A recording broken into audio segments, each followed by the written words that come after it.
जो बीजेपी की मीडिया है और जो बीजेपी के लोग ही आज इंजन के एक्सपर्ट बन बन के जो बैठे हैं वही दिन भर सलाह दे रहे हैं। मैं 50 चीजों को बोल रहा हूं। मेरे पिटीशन में भी बोला है कि यदि भारत सरकार ने कोई ट्रायल किया है, कंपनियों के साथ में किया है, तो सार्वजनिक करे देश। ये हवा में बात नहीं होगी कोर्ट में, इसका भी आपको निर्णय और इसके साथ में इसका भी जवाब आपको देना पड़ेगा। यह बोला गया कि ट्रायल चल रहा था, तो जब यह ट्रायल चल रहा था तो कंपलसरी कैसे 2030 तक कर दिया गया? इसमें भी अटॉर्नी जनरल से स्पष्टीकरण का हमने वह भी अपने अंग्रेजी बोलने से काम नहीं चलने वाला है कि आप बड़ी बड़ी अंग्रेजी बोल दिए देश की जनता के समझ में आए। हमारी गाड़ी है, मैंने कल न्यूज बहुत सारे नेशनल न्यूज आए थे, मैंने उनके सामने बोला है कि मेरे पास 3 गाड़ियां हैं, तीनों गाड़ियों में से मेरी ऑडी और इसके साथ में मेरी दूसरी जो मारुति सुजुकी की कंपनी की गाड़ी है उसमें इस प्रकार की दिक्कत आ रही है। हो सकता है कोई और भी हो, पर मुझे लगता है कि वो इसी प्रॉब्लम से है कि रात को जैसे सरकार निर्णय ले लेती थी कि कल सुबह से हरी नोट नहीं दिखनी चाहिए, लाल पीली नीली वाली आ गई।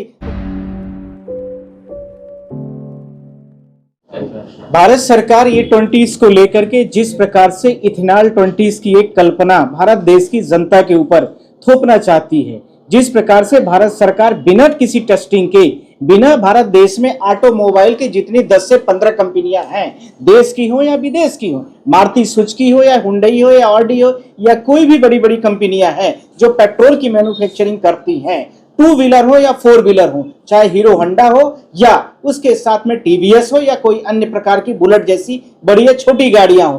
गाड़ियों की मूल्य की बात करें तो चाहे 2 लाख की हो या 5 लाख की हो या 50 लाख की हो या 5 करोड़ की हो। सवाल यह उठता है कि जब E20 की कल्पना नहीं थी, उसके पहले जो गाड़ियों का निर्माण हुआ था, मैन्युफैक्चरिंग जो की गई थी, वो E10 और E0 के लेवल पर थी, अर्थात शुद्ध पेट्रोल। E0 का मतलब हो गया बिना मिलावट वाला पेट्रोल, और E10 का मतलब यदि 90% आपका पेट्रोल होगा तो 10% क्या रहेगा, उसमें एथेनॉल मिला रहेगा। और इतनी प्रक्रम को चलने के लिए 2014 से आगे बढ़ते धीरे धीरे करके प्रक्रिया को पूरा किया गया। पर सरकार के साथ में यह भी सवाल नहीं है। सवाल यह है कि हमने गाड़ी खरीदी 2023 के पहले, हमारा गाड़ी का इंजन कहता है कि हम E10 तक की ही कैपेसिटी रखते हैं, हमें E20 दोगे तो हम बिल्कुल फ्रीज हो जाएंगे, बंद हो जाएंगे, जो फ्यूल टैंक है वो खराब हो जाएगा, पाइप टैंक से जो सप्लाई होती है इंजन में वो हो जाएगी खराब। इसके साथ में जो इंजन बनाए गए हैं वो एंटी रस्टिंग नहीं है। एंटी रस्टिंग का मतलब जंग विरोधी हिंदी में उसको कहा जाता है। और आप लोगों ने सबने यदि केमिस्ट्री पढ़ा होगा तो आप सबको पता है कि C2H5 जो होता है, OH जो इसके साथ में जितने भी अल्कोहल चीजें होती है उनका सबका फैक्टर है, और वो पानी का ऑब्जर्वेशन इन्वायरमेंट से भी करता है। ये मैं नहीं कह रहा हूं, साइंस मानती है। और भारत देश के यदि लोग नहीं मानते, विज्ञान के लोग, तो इसके बारे में भारत देश में जो ऑटोमोबाइल कंपनियों की गाड़ियों की मैन्युफैक्चरर हैं, वो बड़ी बड़ी कंपनियों ने अपनी क्रमशः रिपोर्ट जारी किया। अब उन कंपनियों के नाम तो मैं नहीं जिक्र करना चाहता हूं क्योंकि मेरे एग्जर्स में लगे हैं पिटीशन के। यदि आप लोगों को जरूरत होगी तो मैं आप लोगों को पब्लिश कर दूंगा। जो भारत देश में बड़ी बड़ी लग्जरीज गाड़ियों की कंपनियां हैं और जो सिंपल गाड़ियों की कंपनियां, सब ने बोला कि यदि मेरे गाड़ी में किसी भी प्रकार की या कोई भी कंज्यूमर किसी भी प्रकार का यह कंप्लेन करता कि मेरी गाड़ी धुक धुक करके बंद हो रही है, या मेरी गाड़ी एकाएक बंद हो रही है, या फ्यूल टैंक खराब हो रहा है, या इंजन में ऑयल की सप्लाई खराब हो रही है, या उसका ट्यूबर खराब हो रहा है, तो इसके लिए कंपनी डिसॉल्व नहीं होगी। इसके लिए फिर कौन रिस्क लेगा? सवाल यह उठता है कि कौन रिस्क लेगा? या तो इंश्योरेंस ले जिसने गाड़ी को खरीदते समय आपको दिया है, या फिर इसके साथ में सरकार लेगी, या इथेनॉल 20 जो लेकर के सरकार लेके आई है वो करेगी। तो इसको क्लेरिफिकेशन करते हुए जून 2026 में मैं स्पष्ट बात कर रहा हूं, भारत देश की जनरल इंश्योरेंस कंपनी जो कि गाड़ियों के इंश्योरेंस को कवर करती है, उसने स्पष्ट कहा कि गाड़ी यदि किसी इस प्रकार की घटनाएं और कंप्लेनेंट अर्थात कंज्यूमर वो ये कहता है कि मैं इन गाड़ियों का किसी भी प्रकार से समस्याओं का, जो भी समस्याएं मैंने आपको 5-6 गिनाई है, इस प्रकार से यदि आती है तो उसके लिए मैं कवरेज नहीं दूंगा। तो फिर कवरेज किसके लिए एक्सेप्ट कर रहा है? सिर्फ और सिर्फ एक्सीडेंटल, अर्थात यदि गाड़ी के माध्यम से कोई एक्सीडेंट होगा तो उसका कवरेज करेगा, बाकी किसी का नहीं करेगा। और जितनी में ऑटोमोबाइल्स गाड़ियां हैं, 2 व्हीलर हो या 4 व्हीलर, जिनमें मैं विभिन्न गाड़ियों का नाम लेकर के बोल रहा हूं आप लोगों के साथ, उन्होंने बोला E20 को लेकर के अभी तक हमारी गाड़ियों की टेस्टिंग ही नहीं हुई है। तो सरकार किस प्रकार से भारत देश की जनता के सामने कह रही है? दूसरा इसके साथ में सवाल, बहुत महत्वपूर्ण सवाल जो है, अभी जो मेरी पिटीशन का प्रेयर है, 5 प्रेयर के बारे में क्रम से बात भी करूंगा, उसके साथ में थोड़ी सी और भी बात करना। विश्व की जितनी भी बड़ी कंट्रीज का भारत सरकार अभी उदाहरण दे रही है, ब्राजील का देती है, यूरोप कंट्रीज का देती है और विभिन्न प्रकार की एशियन कंट्रीज के भी नाम लिए जा रहे हैं। उन कंट्रियों ने 1970 से किसी ने शुरू किया तो क्रमशः बढ़ते बढ़ते 1970 से अर्थात आज वर्तमान में 56 सालों में यहां तक पहुंचे हैं, तो E10 तक पहुंच रहे हैं। भारत सरकार को ऐसी क्या अफरी तफरी थी कि जिस टारगेट को 2030 में पूरा करना था उसको 2025-26 से ही क्यों लागू कर दिया गया है। इस चीज का स्पष्टीकरण सरकार दे। मैन्युफैक्चरर कंपनी को भी डिजाइन करने को, इंजन को टाइम चाहिए। ऐसा थोड़ी होता है कि आप 2030 का टारगेट किए हैं। वो उसी तरह से समझना है कि रात को जैसे सरकार निर्णय ले लेती थी कि कल सुबह से हरी नोट नहीं दिखनी चाहिए, लाल पीली नीली वाली आ गई, तो वो पूरा डेडलाइन हो गई, ब्लॉक कर दिया गया। क्या सरकार की इस प्रकार के निर्णय बिना टेक्निकल एग्जामिनेशन, बिना इंश्योरेंस कंपनी के कवरेज, बिना गाड़ियों मैन्युफैक्चरर इंजन की जो बनाने वाली गाड़ियों के जो कह रहे हैं कि डैमेज्ड का हम किसी प्रकार से जो भी डैमेज्ड होगा हम उसको कुछ भी नहीं सिक्योर करेंगे, तो फिर सरकार कौन करेगा। तो हमने पिटीशन में बोला कि जब ये सारी चीजें सरकार करने से डिनाई कर रही है तो सरकार ये 2023 के पहले के जितने भी मैन्युफैक्चरर्स कंपनीज हैं और उनके जितनी गाड़ियां हैं 15 साल के लिए जो वैलिडिटी मिलती है उन सब का इंश्योरेंस भारत सरकार कराए। और दूसरा इसके साथ में यदि सरकार ने किसी प्रकार की E20 की लेकर टेस्टिंग किया है तो उसको पब्लिश करे। अब बिना मतलब की बातें चाहे नितिन गडकरी हो या फिर इसके साथ में हरदीप पुरी हो, अंग्रेजी बोलने से काम नहीं चलने वाला है कि आप बड़ी बड़ी अंग्रेजी बोल दिए देश की जनता के समझ में आए। हमारी गाड़ी है, मैंने कल न्यूज बहुत सारे नेशनल न्यूज आए थे, मैंने उनके सामने बोला है कि मेरे पास 3 गाड़ियां हैं, तीनों गाड़ियों में से मेरी ऑडी और इसके साथ में मेरी दूसरी जो मारुति सुजुकी की कंपनी की गाड़ी है उसमें इस प्रकार की दिक्कत आ रही है। हो सकता है कोई और भी हो, पर मुझे लगता है कि वो इसी प्रॉब्लम से है। मैंने बोला तो उन्होंने बोला मैं आपकी गाड़ी की टेस्टिंग कराऊंगा। मैं बोला आप आ जाइए, अभी ले जाइए चाबी और खुद देख लीजिए। मेरा सवाल यह भी है इसके साथ में कि भारत सरकार बिना टेस्टिंग के, बिना ये जो 10-15 कंपनियां टेस्टिंग जो भारत देश की मैन्युफैक्चरर कंपनी है, क्यों इतना बड़ा निर्णय ले लिया। अब आ रहा है दूसरा सवाल। भारत सरकार पहले तो नहीं मानती थी, अब मानने को तैयार हो गई कि गाड़ी का जो परफॉर्मेंस लेवल होगा अर्थात पिकअप, अर्थात गाड़ी का माइलेज, उसमें कहीं ना कहीं कमी आएगी। पूछे कैसे। यदि पेट्रोल कंस्टेंट है तो उसके साथ में यदि फ्यूल में मिलावट होगी, यदि मान लीजिए एथेनॉल का ही मिलावट किया गया, इथेनॉल की जो कैपेसिटी, एनर्जी लेवल में पेट्रोल की कैपेसिटी, वैज्ञानिक तथ्य बता रहा हूं, आप लोग केमिस्ट्री के भी बहुत सारे छात्र होंगे, बहुत सारे पत्रकार वैसे भी होंगे, देख सकते हैं इथेनॉल की कैपेसिटी पेट्रोल के कंपेरिजन में कम होती है, अर्थात उसका 40% 60% का रेशियो दिखाया गया है। मैं साइंस की बात कर रहा हूं, इसको फैक्चुअल चेंज भी कर सकते हैं आप लोग। अब इससे क्या होगा कि यदि मैंने 1 लीटर पेट्रोल लिया तो 1 लीटर पेट्रोल में से 800 ग्राम पेट्रोल होगा, तो फिर इसके साथ में जो 200 ग्राम होगा वो इथेनॉल होगा। तो इससे गाड़ी का जो, मान लीजिए अभी हम 15 किलोमीटर 1 लीटर में जा रहे थे, तो उसके साथ में कहीं न कहीं पर माइलेज कम हो जाएगा। दूसरा, गाड़ी का पिकअप भी कम होगा। जैसे आपके पास में जब ज्यादा एनर्जेटिक चीज नहीं रहेगी तो जाहिर सी बात है आप ज्यादा एक्सीलेटर करोगे तो पिकअप और उसका डिस्टेंस कवरेज भी कम होगा। और वो पेट्रोल को लेकर के, E20 को लेकर के भारत सरकार के जो ट्रांसपोर्ट मिनिस्टर थे उन्होंने बोला था इथेनॉल आएगा तो मैं 55 रुपए 50 रुपए में देश को मिलूंगा। उसको भी मैंने एनक्लोज किया, मेरे पिटीशन का प्रायर नंबर 4 है और उसमें मैंने बोला है कि यदि ये इस प्रकार से सरकार बोलती है और हम सरकार की बातों को बिलीव कर लिए तो उनको 50-55 रुपए में पेट्रोल देना चाहिए कम से कम। और यदि नहीं देते हैं तो यह मान लेना चाहिए कि भारत देश की जनता यदि ओपन मीडिया में कुछ बोलती है, कोई प्रेस कॉन्फ्रेंस करती है या किसी प्रकार के इस प्रकार के आरोप या कोई भी कमिटमेंट जनता के सामने कर रही है, पब्लिक एड्रेस कर रही है, तो उसके खिलाफ में डिफेमेशन हो जाता है।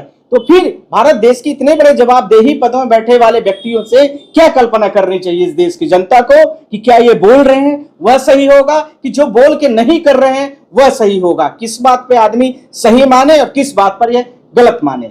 इसी के साथ में मेरी जो प्रेयर के नेक्स्ट अंग, मैंने यह भी बोला है कि जितने भी पेट्रोल पंप आज भारत देश के हैं वर्तमान में अलग अलग जगहों पर अलग अलग डेटास हैं, E10 और E0 इतने जो पेट्रोल्स हैं उनको सारे पेट्रोल पंपों के आउटलेट जितने भी हैं वहां पर पूरी तरीके से भारत सरकार ने सप्लाई बंद करा दिया है।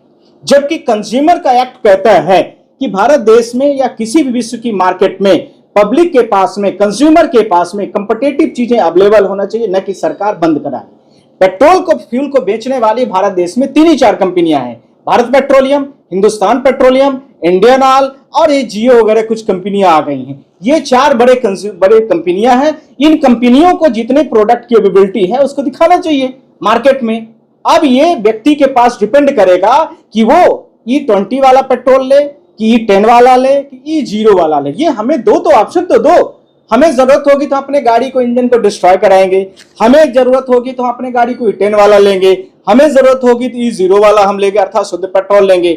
यह सारे पेट्रोल पंपों में जो टैंक है उस टैंक में नोजल की व्यवस्था होनी चाहिए, यह भी मैंने डिमांड किया है। साथ में 2023 के पहले की जितनी भी गाड़ियां 2 व्हीलर और 4 व्हीलर हैं उन सबका इंश्योरेंस भारत सरकार कराए, चाहे गाड़ियां खराब हो और चाहे न खराब हो। और जवाबदेही नितिन गडकरी रिटर्न सबमिशन में दे। जबकि बड़ी इंपॉर्टेंट फैक्टर की बात कर रहा हूं, अटॉर्नी जनरल ऑफ इंडिया ने भी कर्नाटका का स्टेट मैटर आया था सुप्रीम कोर्ट में, जबकि सुप्रीम कोर्ट ने उसमें नोटिस किया और शायद स्टे ऑर्डर भी, उसमें यह बोला गया कि ट्रायल चल रहा था। तो जब यह ट्रायल चल रहा था तो कंपलसरी कैसे 2030 तक कर दिया गया?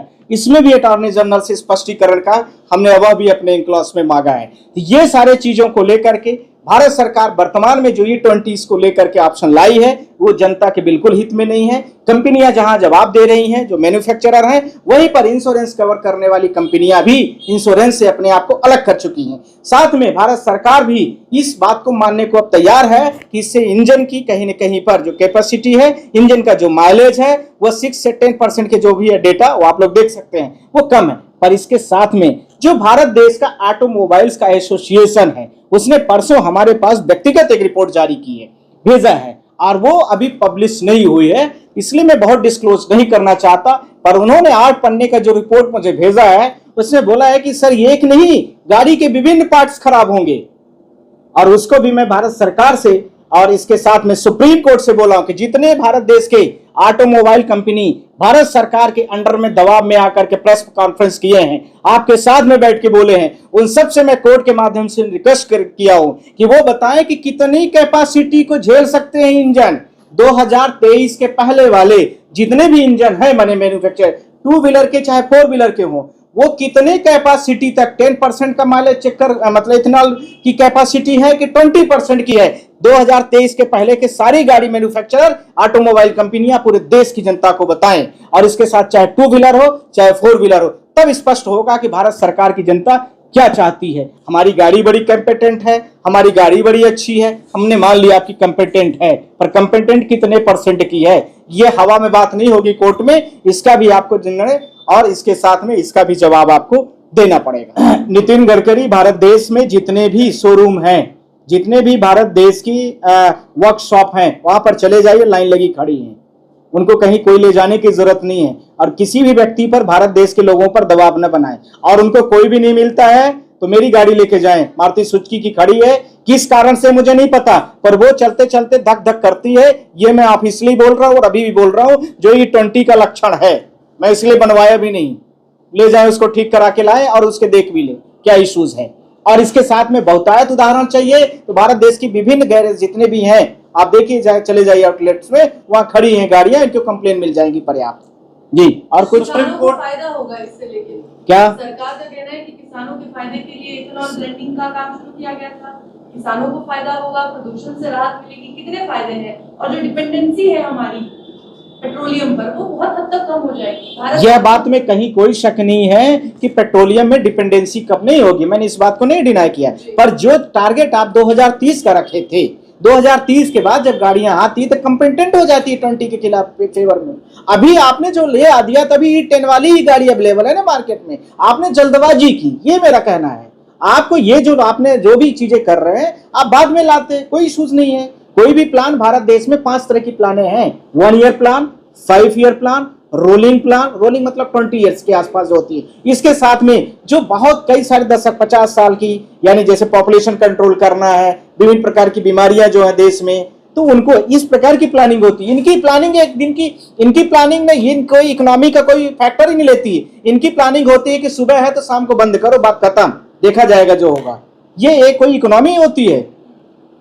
जल्दबाजी किस बात की, आपको क्या लगता है, आपकी क्या? वही तो मैं कह रहा हूं कि जल्दबाजी सरकार ने क्यों दी। आप खुद बताइए कि जल्दबाजी सरकार ने इसके पहले का निर्णय जो दी है 2025 में, जो चीजें थी कि हम E20 को लेकर के 2030 में हम कंपिटेंट हो जाएंगे, तो फिर आपने 2026 से क्यों अप्रैल से लागू कर दिया पूरे देश? आप बताइए।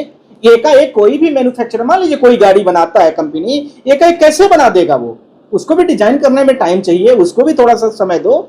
अभी तो आप इलेक्ट्रॉनिक एक साल का समय दीजिए, हम एक्सपेरिमेंट कर रहे हैं लोगों पे। ये एक्सपेरिमेंट है कि पूरे भारत देश में कंपलसरी किया गया है। ऑर्डर आपने शायद नहीं पढ़ा, आउटलेट से पूरे बंद कर दिए गए, कंपलसरी किया गया कि भारत देश में सिर्फ E20 ऑयल मिलेगा। ये ट्रायल होता है। सेटबैक लिया है ना, अभी वो कह रहे हैं कि नॉर्मल पेट्रोल भी मिलेगा। ये तो भारत देश में सोशल मीडिया में आप जैसे पत्रकारों ने, भारत देश की आम जनता ने, भारत देश के आम नागरिक ने इतनी बात को उछाला। नहीं तो भारत देश के जो बीजेपी की मीडिया है और जो बीजेपी के लोग ही आज इंजन के एक्सपर्ट बन बन के जो बैठे हैं, वही दिन भर सलाह दे रहे हैं। मैं 50 चीजों को बोल रहा हूं। मेरे पिटीशन में भी बोला है कि यदि भारत सरकार ने कोई ट्रायल किया है, कंपनियों के साथ में किया है, तो सार्वजनिक करे देश के साथ में, हवाबाजी से नहीं कि ये मैंने कर दिया, वो मैंने किया, तो दिखाओ ने क्या किया है।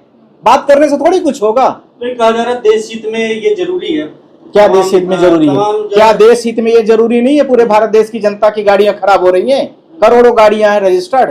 आपको इस समय पर भारत देश में इंपोर्टेड फ्यूल पे निर्भरता कम करने के लिए, इंपोर्टेड फ्यूल पर निर्भरता कम करने के लिए 2030 का भी आपने टारगेट रखा था। दूसरा, आपने जो इंपोर्टेड फ्यूल का अभी वर्तमान में समस्या है, उसके लिए प्रधानमंत्री खुद जिम्मेदार हैं। ईरान के बारे में आप न्यूट्रल रहते, क्या जरूरत थी आपको वहां पर उसके साथ में इजराइल का दोस्ती दिखा रहे थे आप? ये सब चीजें हो ही रही है तो आपको भुगतना पड़ेगा। आपकी गलत पॉलिसी को न मान करके आप 140 करोड़ जनता पर बिल्कुल उसको ठीकरा फोड़ना चाहते हो। ये कैसे संभव है देश के लिए? ये बिल्कुल संभव नहीं ना हो सकता है। सुप्रीम कोर्ट क्या कर सकता है? मैंने चारों प्रेयर्स के बारे में दोबारा बता रहा हूँ। क्या कर सकता है सुप्रीम कोर्ट? क्या कर सकता है सुप्रीम कोर्ट में जब बोलूंगा कि जो भारत देश में विभिन्न प्रकार के पेट्रोल हैं, एकाएक इन्होंने बंद कर दिया है, तो उसको अभी हमारी गाड़ी उसके कंपेटेंट नहीं है, इसलिए उसको जो है तो अभी अलाउ किया जाए, पहला। दूसरा, 2023 के पहले हमारे एनेक्जर्स में सब लगे हैं। जनरल इंश्योरेंस भारत देश की जितनी भी कंपनियां हैं जो इंश्योरेंस करती हैं, वो कवरेज से अपने आप को हटा दी। तो गाड़ी कोई भी 40 करोड़ की हो, 40 लाख की हो, 50 लाख की हो या 4 लाख की, अब उसको कवरेज कौन देगा? दूसरा, मैन्युफैक्चरर कंपनी भी कह रही कि इंजन का डैमेज वगैरह जो भी E20 से लेकर के आएगा उसके लिए मैं कैपेबल नहीं हूं और न मैं इसको अलाउ करूंगी। तो फिर इसकी जिम्मेदारी कौन लेगा? भारत सरकार ले उसको। ये सुप्रीम कोर्ट के सामने ये बात रखी जाएगी। और कंज्यूमर प्रोटेक्शन एक्ट कहता है कि भारत देश के कंज्यूमर के राइट्स को आप वायलेट नहीं कर सकते हो।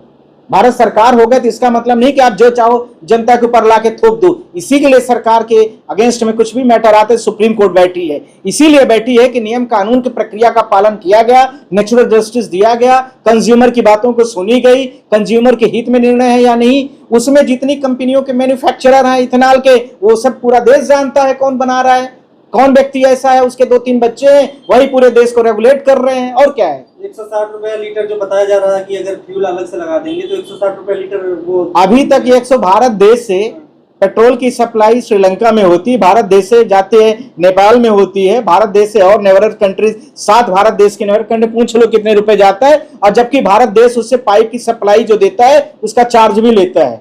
अब देख लीजिए कितने रुपए देता है। भारत सरकार कम से कम कुछ तो भारत देश के लोगों को यह मान ले कि आप जैसे पत्रकार भी हैं और भारत देश में अभी बुर्जुआ वर्ग है जो बुद्धिजीवी भी है और पढ़ा लिखा भी बैठा है, वह भी इतना दुनिया पढ़ा है। गडकरी अपने आप को या फिर भारत देश के जो व्यक्ति इस तरह से कार्य कर रहे हैं वो इस तरह से अपने आप को सर्वोपरि न समझे और न गलत जानकारी दे करके पूरे भारत देश को गुमराह करे। तो क्या रोक लग सकती है सुप्रीम कोर्ट से? बिल्कुल लगेगी, आप लोग देखना उसमें क्या है। और नहीं लगेगी तो आप लोग देख रहे हैं कि भारत देश की अब जनता धीरे धीरे करके इन बहुत सारी चीजों पर कई बार आप देख रहे हैं कि मन में अब लोगों के तरह तरह के ख्याल आ रहे हैं। उदाहरण स्वरूप आप लोग रोज देखते हैं, मीडिया में देखें और बहुत सारी जगहों में देखना शुरू कर दिए हैं। जनता उसका खुद जवाब देगी। गडकरी जी का सपना है ये, क्या? आप उनके सपने पर पानी फेरने जा रहे हैं। नहीं, हम उनके सपनों को नहीं, 2030 के बाद लाओ ना आप, जब इंजन कंपनियां इंश्योरेंस सब कवर करना शुरू कर दें कि सरकार कोई प्लान 2030 का प्लान अभी 2026 में तो हमारी गाड़ियों को कवर कर देना। मैंने कहा मना किया। 2023 के पहले जो हमारी गाड़ियां हैं उनको कंपेटेंट, हाँ, इंश्योरेंस में कवर कर दो। गडकरी जी क्यों? और 50 रुपए जो लीटर आपने पेट्रोल बोला था इथेनॉल आएगा तो मैं दूंगा, तो वो भी दे दे, वो तो भारत देश की जनता के बेनिफिट में जाएगी। क्यों? क्योंकि इथेनॉल में कोई टैक्सेस नहीं लगता है, क्योंकि भारत देश एक्साइज और कस्टम ड्यूटीज इस पे नहीं लगा सकती है, इसलिए सस्ता है, इसलिए मैं बोल रहा हूँ। और आप ही का बयान है, लेकिन करेक्ट। मसला पॉल्यूशन को आपने मेघालय के बर्नी घाट का हाल देखा होगा कि किस तरीके से वहाँ पे इथेनॉल प्लांट लगा है और उसके बाद से मोटी परतें जो है वो बिछी हुई है वहाँ पर प्लांट्स पर, जो पौधे हैं, जो खेती हो रही है, क्रॉप्स पर भी वहाँ पे पॉल्यूशन दिख रहा है। पॉल्यूशन तो इससे भी हो रहा है पत्रकार महोदय कि भारत देश का बड़े बड़े जो कंपनियां हैं पूरे देश के पूरे डिफॉरेस्टेशन कर रहे हैं, पूरा उनको जंगल के जंगल दे दिया गया है। मैं सिंगरौली में एमपी की बात कर रहा हूँ, पूरा सिंगरौली में कोल माइंस पूरे अडानी को दे दिया गया। आप जाइए वहां के जनता का सुबह से शाम देखिए, शाम को जब उठते हैं लोग सुबह तो पूरी गाड़ियां नहीं पूरे घर काले होते हैं और वहां लोग चल नहीं सकते। कैसी बातें हैं? वहां पर कौन सा भारत सरकार जाके कर रहा है? क्यों? क्योंकि वहां पर बड़े बड़े लोगों का काम चल रहा है, इसलिए वहां नहीं बोला जा सकता है। पर जनता का, गरीब का, ये जो दो पहिया दिन भर में 200 रुपए के लिए दौड़ रहा है, जो यहाँ पर स्कूटी चला के काम चला रहा है, रिक्शा से बेचारा आप काम कर रहा है, उसके ऊपर जरूर नियम कानून बनाए जाएंगे। और इसके साथ में गडकरी या इनके जो सोन कंपनियां, जितने भी कंपनियां होंगी मैं नहीं जानता, पर ज्यादातर जो नाम है वो इस हिसाब से मैंने बोला, ध्यान रखना है, उन सब के बारे में नहीं बोला जाएगा। बोलिए जरा एग्जामिनेशन करा दी। कह रहे हैं कि दूसरी पेट्रोल में डलवाइए, रेपुटेड जो कंपनियां हैं। ये इथेनॉल वाला ये प्योर पेट्रोल है क्या? केमिस्ट्री पढ़ा है? उन्होंने केमिस्ट्री पढ़ा है कि नहीं पढ़ा है? C2H5 फार्मूला होता है OH और CH3OH होता है। इथेनॉल उसको देख लें अच्छे से और उसके साथ में देख लें ऑब्जर्वेशन होता है कि नहीं होता है। जंग रोधी जो चीजें होती है, पॉलिश पेंट क्यों कराई जाती है? आप कोई भी लोहे का सामान बाहर रख दीजिए, रस्टिंग होना सामान्य बात है। ऑक्सीजन के प्रेजेंटेशन में कोई भी चीज होगी वो क्रिया करेगी ऑक्सीजन के, तो ह्यूमिडिटी से उसके साथ में कहीं ना कहीं मॉइस्चराइजेशन होगा ही होगा। भारत देश की जो अभी गाड़ियां हैं वो उनके जो फ्यूल टैंक हैं, जो पाइपलाइन है, पाइप सप्लाई है, इंजन है, एंटी रस्टिंग नहीं है। वो 2023 के बाद जब ये E20 वाली कल्पनाएं आई है तब वो बनाए जाएंगे। उसके वैसे ही समझना है कि हमारी शरीर कहती है कि 250 mg की टैबलेट आपके लिए सूट करेगी और हमारा डॉक्टर ले आकर जबरदस्ती नहीं वो आपके लिए बड़ी वाली चाहिए, बहुत बड़ी वाली टैबलेट और 1000 mg का खिलाए और न खाओ तो जबरदस्ती दबाव बनाए और 200 mg 250 mg वाली बंद करा दे। अब मार्केट में मेरे पास कोई विकल्प नहीं है कि मैं 200 mg खाऊंगा कि 1000 mg। 1000 mg ही खाना पड़ेगा, चाहे मरो चाहे जियो। ये देश की व्यवस्था है। गडकरी जी क्यों सफाई दे रहे हैं? वो तो पेट्रोलियम मंत्री भी नहीं है। तो फिर उनकी जरूरत क्या है बोलने के बीच में? भारत देश की जनता कर रही है ना, भारत देश की जनता खुद ही वीडियो रोड डालेगी, भारत सरकार के प्रधानमंत्री के ट्विटर में डालेगी। गडकरी की जरूरत ही नहीं है, पूरी के में डालेगी। पेट्रोलियम मिनिस्टर जो है वो बताएंगे अपनी रोज रोज की कहानियां, उसमें क्या है? बीच का मार्जिन है 100 रुपए पेट्रोल है, 20% का, उसका 20 रुपया मान लीजिए और 20% आप इथेनॉल मिला रहे हैं तो उसकी कीमत 5 रुपए होगी 20% की। तो वो 15 रुपए का मार्जिन कहाँ गया? वो तो करोड़ों अरबों रुपए हो जाएंगे। करेक्ट, वही तो मैंने भी बोला, जनता को भी तो कुछ फायदा दो बेचारे को। गाड़ी भी उसकी डैमेज होगी, पैसा भी उसका चला गया। यदि आप 50 लाख की गाड़ी खरीदते हैं, भारत देश की वर्तमान गाड़ी की जो व्यवस्थाएं हैं उसमें आपको RTO टैक्स, गाड़ी का रजिस्ट्रेशन सब मिलाकर के 45 से 50% आप देते हैं। अब उस 50-45% में कौन बताइए कहां से आदमी दे? 50% तो सरकारें ऑलमोस्ट ले ली, 50% की आपकी गाड़ी हो गई। तेल पेट्रोल जो खरीद रहे उससे सरकार अलग आपको लूट रही है, वो अलग व्यवस्था है। मतलब भारत देश की जनता कितना गरीब हो जाए और भारत सरकार का खजाना, उनके जो मित्र यार हैं उनका खजाना कितना मजबूती से तेजी से भर जाए। सरकार की कंपनियां कह दे रहे मैं बड़े घाटे में हूँ। लेकिन सर गडकरी जी का क्या प्रॉफिट है और सर? गडकरी जी का क्या प्रॉफिट? वो तो गडकरी जी खुद जानते हैं और बाकी तो जांच का विषय है।